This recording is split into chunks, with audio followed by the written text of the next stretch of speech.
This is the wide jaw she had because of stress. This is the oval shape now. It's not bone and it's not fat.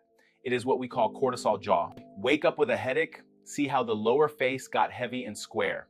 That's a sign. Your masseter muscles are in spasm. You need a muscle relaxant, teeth grinding against each other, your body is screaming. You need fixation, the jaw needs to be immobilized. But listen, before you inject Botox, to fix this safely, you need a system that works while you rest.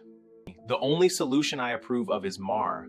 It is essentially a smart medical bandage. The cooling gel relieves muscle hypertonicity. The loop design physically prevents jaw clenching. In America, everyone hunts for this brand. Link in profile. Don't wait until your face turns into a brick.